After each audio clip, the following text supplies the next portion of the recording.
Wake up, buyer payer people. It's a beautiful day. Go grab yourself another cup of joe and say hello to Jim and Michelle Rhodes on the Buy Here Pay Here morning show. Take it away, you two.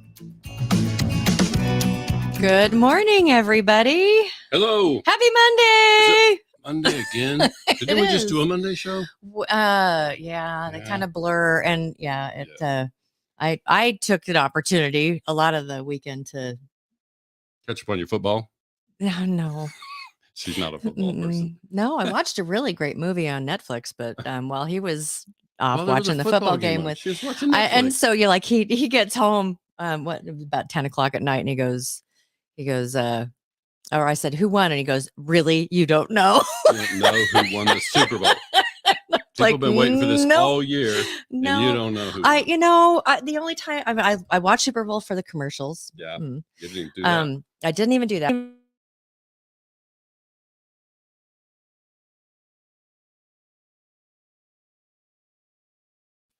All right, can you hear us?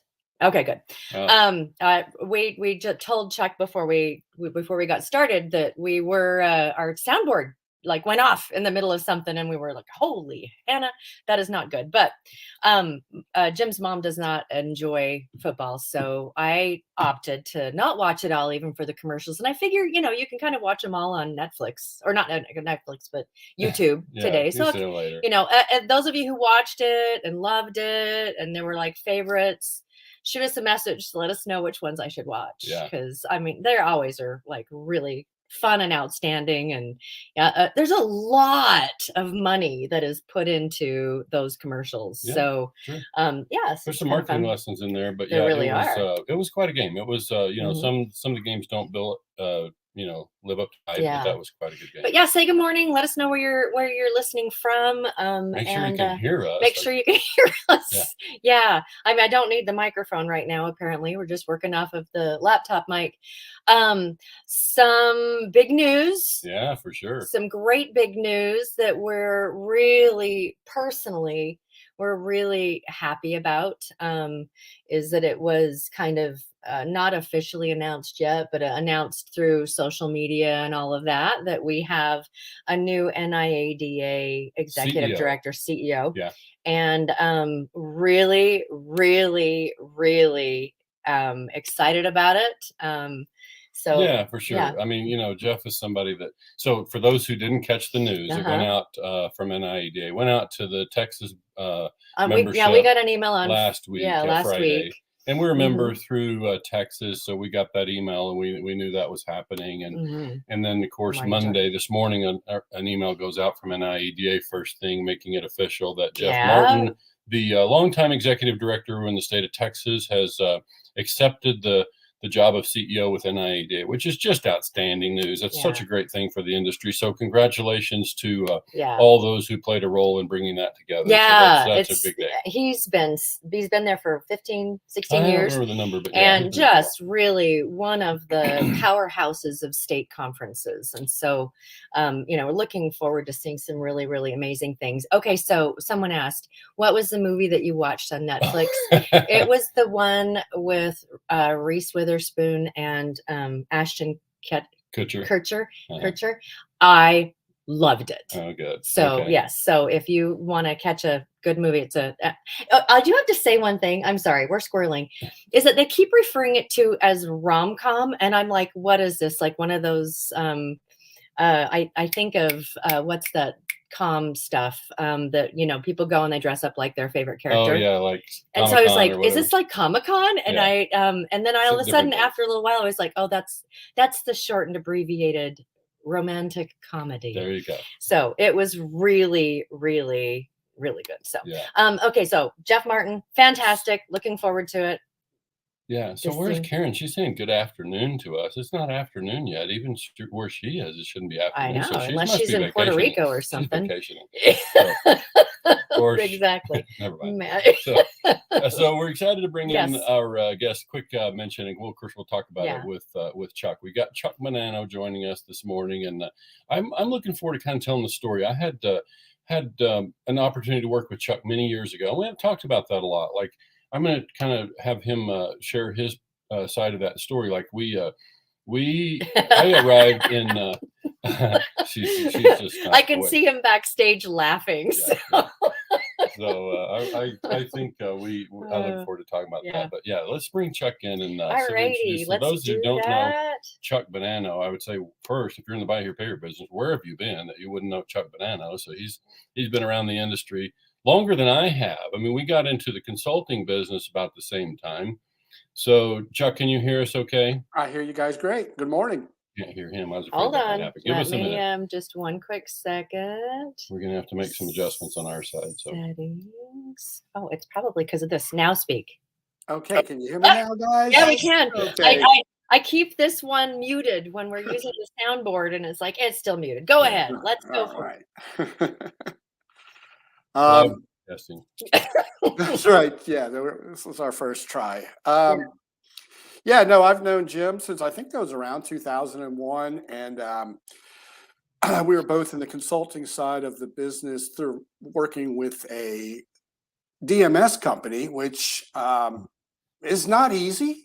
Never was, never is, never will be, because dealers I find want their DMS to be perfect all the time, and also be as cheap as possible. And when we're trying to do the educational side, sometimes you get tied up and hung up in some of the issues that normally occur with DMSs that are not built directly for your dealership, but are bought off the shelf. So, yeah, that was an interesting experience with a great group of Canadian folks who came down to Florida with Jim and I, and we just realized that, and I've realized this isn't enough. If there's DMS providers out there, please don't write to me, but it's hard because people just expect technology to be perfect all the time, and it just isn't. Yeah, it's the nature of it. That's true.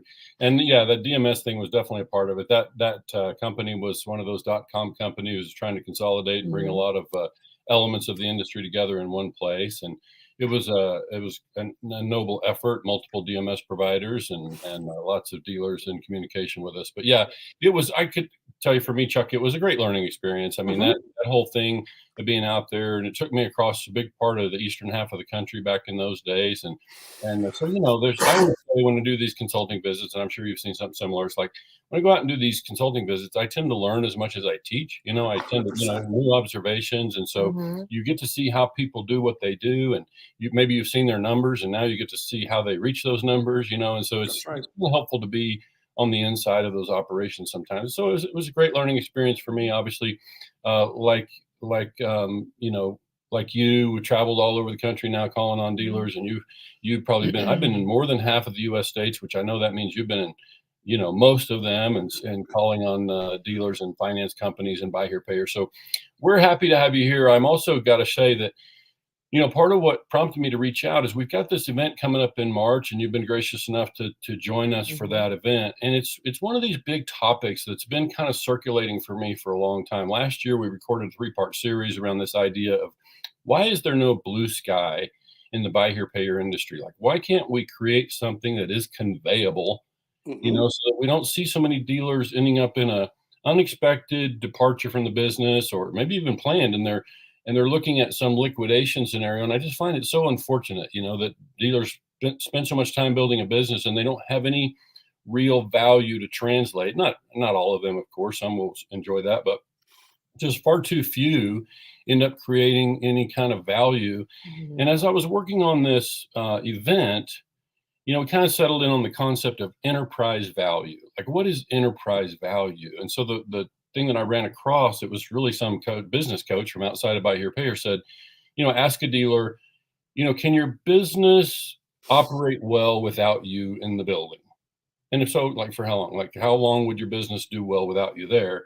And then could your business grow without you in the building? Right? And so if we think about those things, if we have answers to those questions, think, okay, so if the answer to those is no, what keeps us from getting there? Because we know there are lots of businesses out there that do succeed in creating that kind of structure. So I just was really interested to have you a part of the conversation today, because when we think about, as I've talked about this event, Chuck, I've used so many different words, thinking about how do we help a dealer make their business more conveyable or marketable or valuable. We go through all this stuff, but I haven't used the word scalable a lot. But I realize, and Michelle and I talking about, it's like, it's really scalable is Yeah. kind of in the same. It's the same pieces in a lot for of the most ways. part. Yeah. So, you know, and so it may be something that a lot of dealers out there are thinking about, but that, Yeah. Do you want me to bring that up? Oh yeah. yet? So yeah, we did a So- poll yesterday in the 2 Facebook groups, and the results came in, and it really was pretty interesting.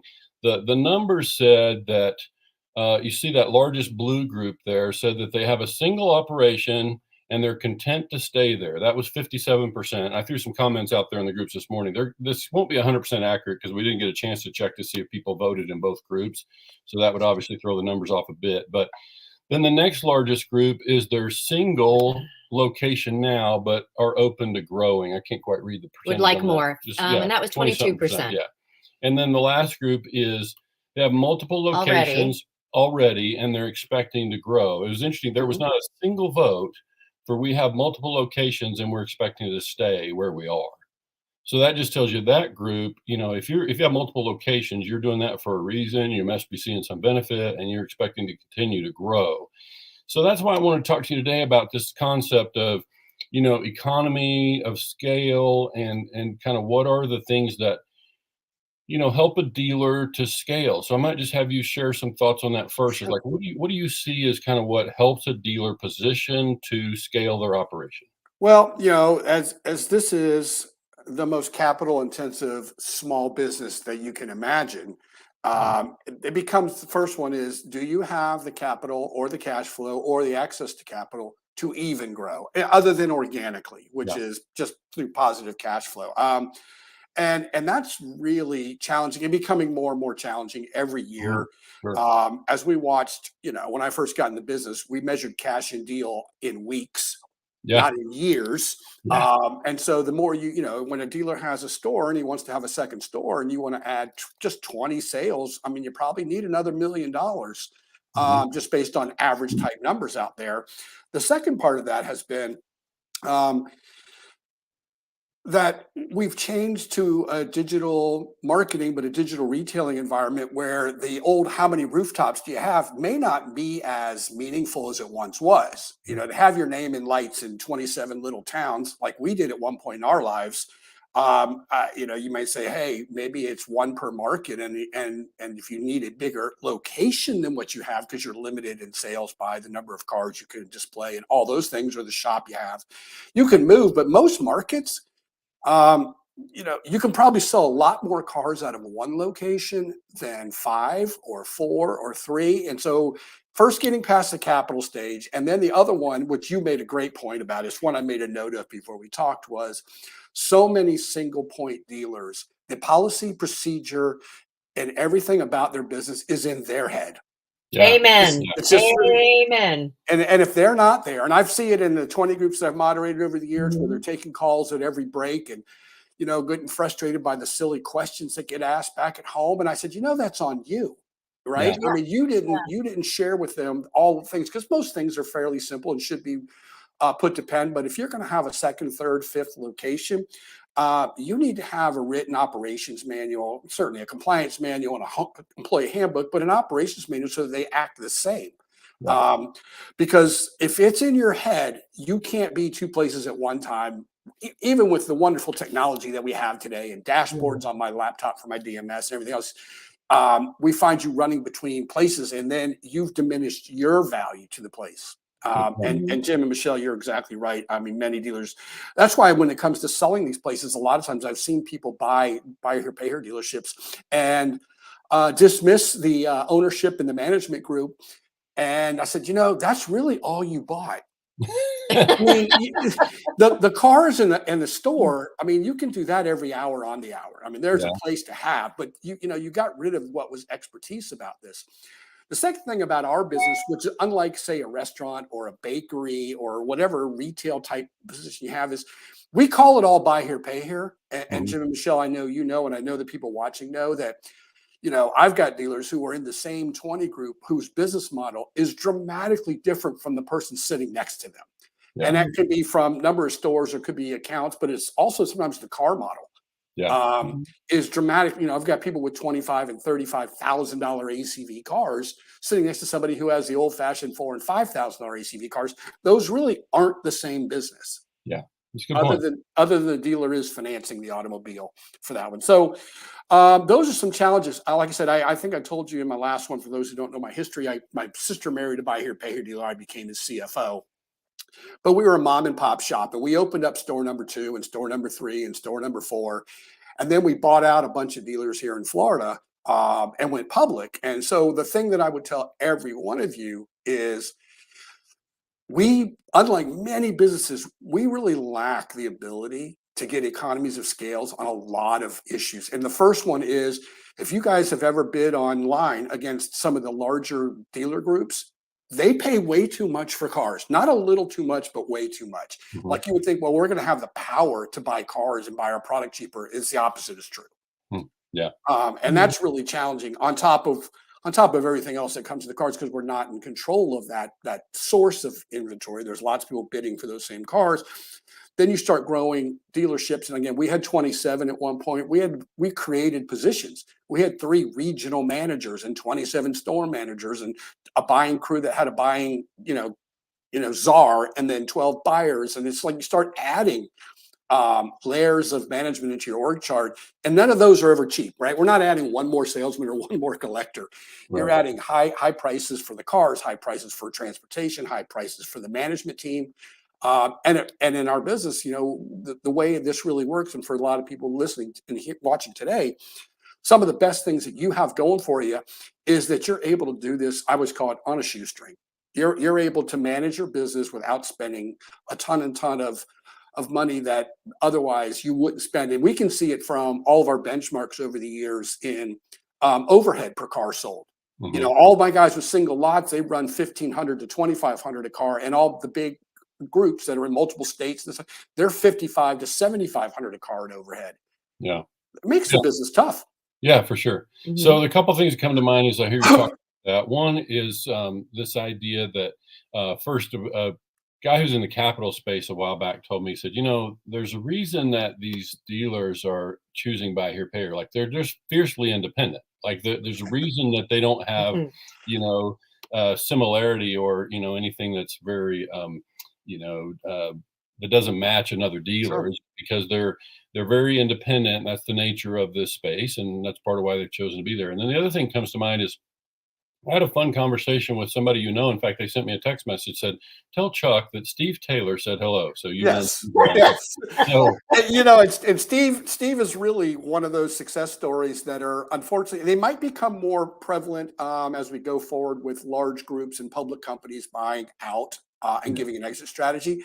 But even the ones that have been done, like Keith Hagler and Steve Taylor, the company that purchased them, it's not going to be looking for every buy here, pay here dealership in America. They're looking for the right towns, the right car model, the right size, the right reputation. I mean, they're going to be very, very picky on that one. And I think for a lot of people, as Jim, as you know, I joke that when you get in the buy here, pay here business, they go, well, when am I going to get out? Well, you sold a car just now, so you bought yourself 3 or 4 more years just now. Yeah. So it's a challenge out there. And you had talked about, what is the value of your companies? And certainly, subprime, banks out there and finance companies have had some value and valuations done by Wall Street. But I know when our buy here, pay here operation went public, there were no comparables, so people didn't really understand it. And also, we had to get to 100 million on the books before anybody would even talk to us. Wow. Yeah. Yep. You're just not anything. And of course, they like national stories and they like scalable stories and they like to be able to do vertical integration. Hey, do you have new car stores? Do you have retail stores as well? They like all those things that most of us don't have. But on the other side of that coin is a lot of really good dealers sell 25 cars a month. Yeah. Have 500 accounts on the books. Their portfolio is worth in excess of $5 million. And they go, well, who's going to buy it? And I say, yeah, who's going to buy it? Right.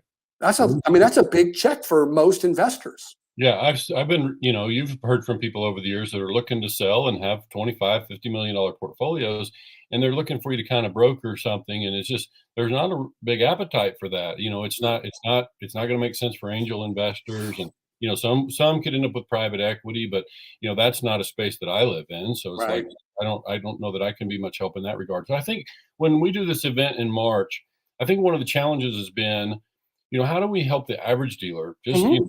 in that old John Deere town, and maybe they're one of 5 dealerships in their town, whatever. But the idea is all the things that we will talk about that day, I want to apply to that typical dealer because Yep. it's not about selling to Carmart or becoming a mega store. It's really about how do I position my business so that it can survive me, so that I can be away on vacation with my family more and have the business still perform well. And then I would hope that all those things that we would put in place in doing that is going to make us more profitable, more efficient.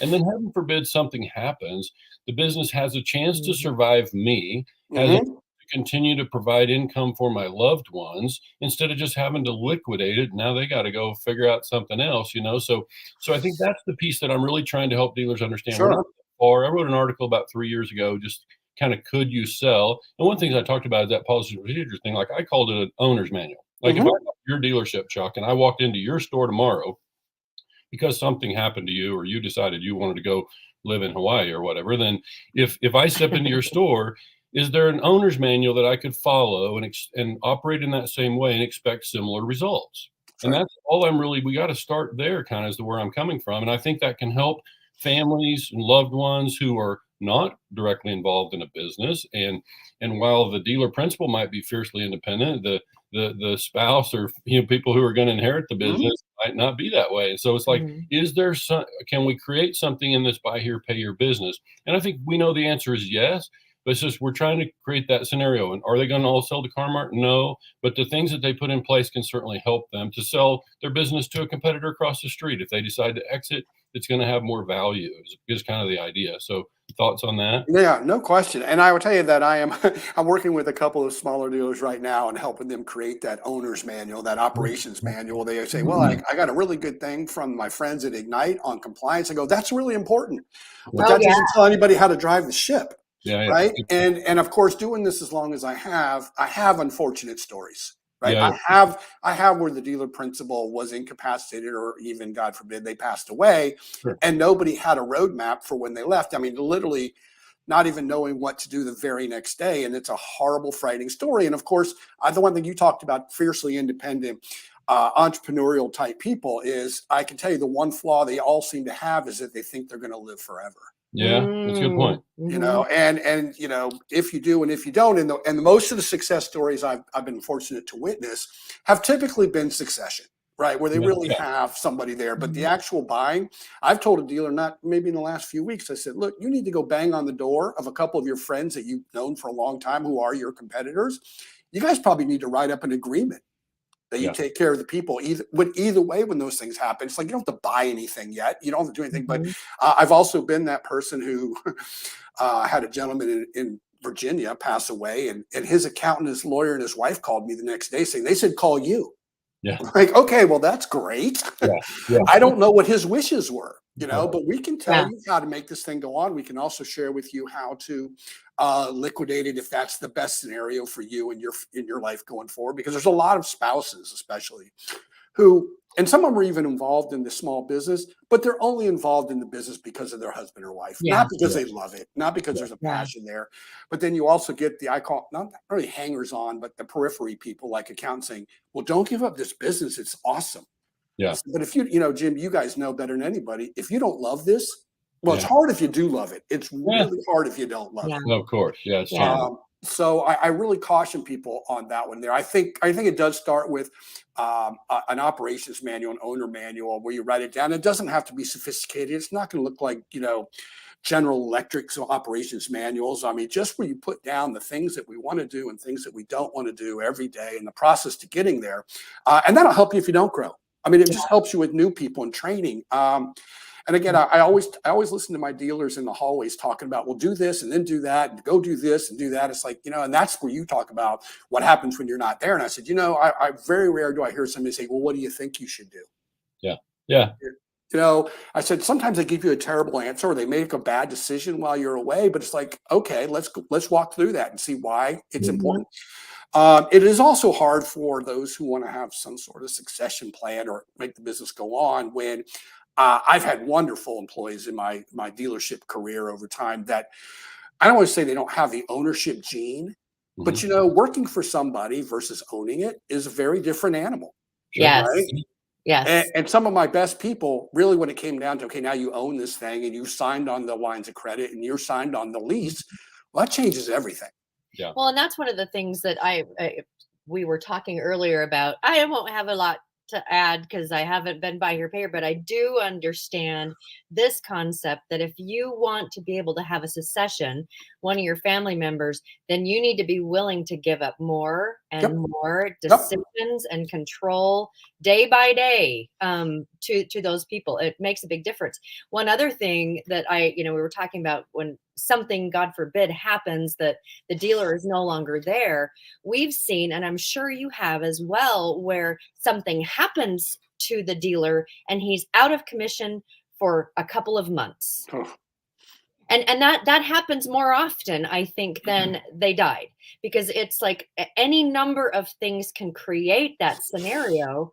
And we hear and we've observed that it's a scramble. It's a scramble to be able to keep your head just above water while the dealer is gone. And so prepare for something like that even. Well, these are all ugly, uncomfortable things. It's like even divorce. I mean, we've seen divorce affect so many businesses and corporations. So, it's just, to me, it's like, regardless of what those scenarios look like, it's about creating something that the dealership has a value that can be handed off. And I think it's so much easier than it was even 5 years ago, Chuck, because, I could take a business and I could record all my stuff in a searchable file. I could put it in Google Drive on some sort of cloud storage, and it would be available. And then all I would have to do is tell my spouse or significant other or business partner, here's where the keys are. And so if something happens, here's where you find the keys. Here's where all the stuff is. And so to me, that's just so much easier than it was before. And it's one step in a really important direction. That this is part of why we think this March event is so important. We want dealers to move past that thing where you're talking about the information that's in the dealer's head. I heard that called tribal knowledge. When we're carrying around this knowledge, and maybe we pass it along to our management team, maybe it's part of our tribe, but outside of that, it's really not documented in a way that somebody else could step in there and operate. And so it's not as hard as, and that's one of the things when people think about policies, and it's just so daunting. It's like an elephant. And I know that's just kind of a silly comparison, but it's just one bite at a time. And before you realize that, you're going to look back and most of that elephant will have been eaten.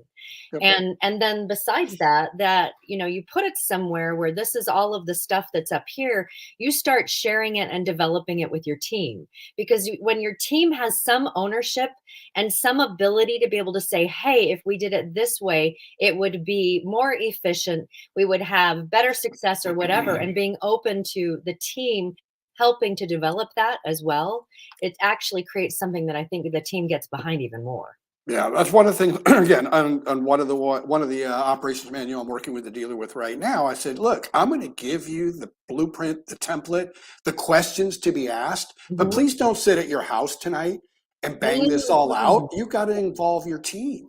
And get input from them, and that's where you're going to find that, hey, we found a better way, or this is how it actually works. Because I love watching dealers say this is how it works, and then I go to their dealership, and Jim, you've done that, and go, yeah, it doesn't work that way. I know you think it does, or you wish it would, but it's important as you grow your business. Certainly, if you ever needed to sell your business and you want it to go forward, and even succession. There's a lot of there's all those car jokes about the PhD, the second generation, where the kids of the entrepreneur, the papa has dealership, and they kind of fail on that one. But I've got a lot of good dealers who said, you know what, my kids wants to do this. First of all, they got to want it, and the second of all, they got to learn all of it. Yeah. Right. But as a parent, and I've seen a lot of parents where I've had to have little, heart to heart with them, which is like, hey, they need to make some mistakes. Yeah. And as a parent, you are like that. You don't want them to be hurt. You don't want them to fail. You don't want them to make a mistake, but we all do. We all have. Well, I mean, in their course of building the business, how many mistakes did they make? And they learn valuable lessons. That's correct. Well, and I think it's just like, you and I, Chuck, have made our living a long time in helping dealers with things that we've learned. Do we know it all? No, but we certainly provide information based on things we've observed. And so why go and make that mistake? Oh, I love that to part of my avoid it? job. Yeah. Yeah. It's like, why would you make this expensive mistake when I've seen others do it? We know the price of going that direction and we can help you avoid that. It's part of what you and I do is Amen. help people mitigate risk, right? And save themselves from the expensive things. And so I think that's part of what I think about. I'll give you one quick example. Like we were working with a dealer the sales manager was saying, I can't seem to get any work done with my people because I'm always busy training. And I'm like, well, didn't you train somebody last week? And yeah. Well, if you had recorded that, like we asked. then you would be able to provide that and you would be free, so it's like, it's not that we're asking you to do anything new, just document the things you're doing already as you do them. And that's much easier than it used to be, so it's not like we're asking you to take on new stuff. It's just document the stuff, Yeah, that's a fact. I would tell you that I had one dealer, just comes to mind, from Salt Lake, who sent, I don't know, 15 collection managers to me over the years because he kept turning them over and getting new ones. And I said, I need you to come because I want to train the trainer. Right. Yeah. Good point.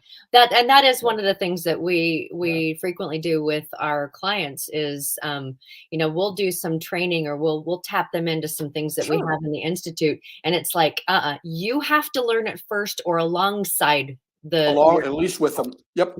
Yep. Well, and that brings up an important point. It's like, inheriting somebody else's business. If Chuck, I inherited yours, or some son inherits a business from the father unexpectedly. It's like, if you don't have that degree of accountability, we can agree that this is what we want to do. But if you don't have that management ability to hold people accountable to what is the thing, then, it's hard to affect results, right? It's hard to expect any kind of consistency. And so it's part of what we see. But I think for this March event, I really just want to kind of stay focused on, and we expect in our wrap up session toward the end of the day to be able to give people a checklist of things to be able to walk away with and say, if I were to install this, this, and this, Jim and Chuck and Brent Carmichael said this should help my business. And have Mark, a little Mark more Burkholder. I just had someone that piped in and said, so excited about Mark being on the show too. And Steve Taylor will be there. And Steve's a good example of, we know, and I will just say, we know we're not positioning to sell to Carmart, but it would help us to know what Carmart finds valuable.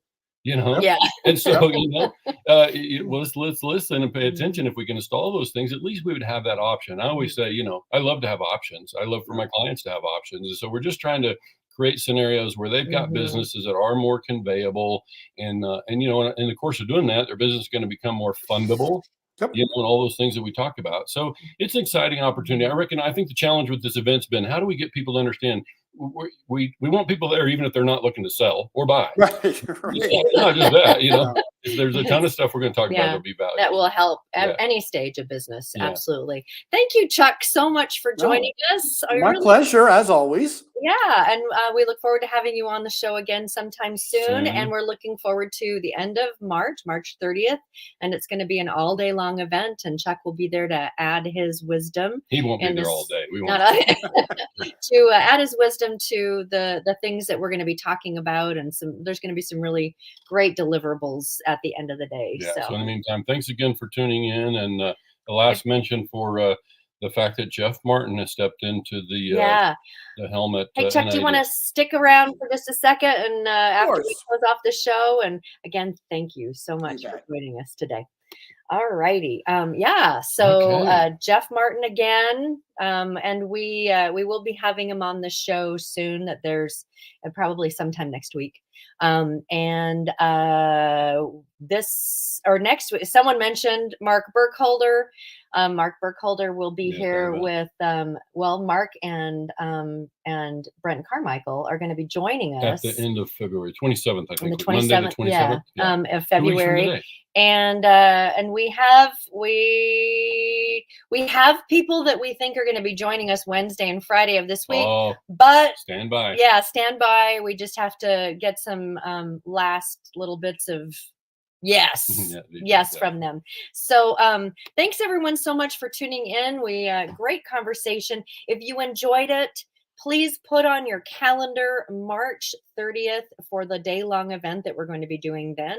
And go subscribe to our YouTube channel, for heaven's sake. Yeah, absolutely. You can always find us over there. So, so now we have this thing that I'm going to have to try to, our soundboard's down. Yeah. So to close out, again, thank you so much. And I'm just going to go ahead and close us out with our platform that we use, which is Buy Here, Pay Your Nation TV.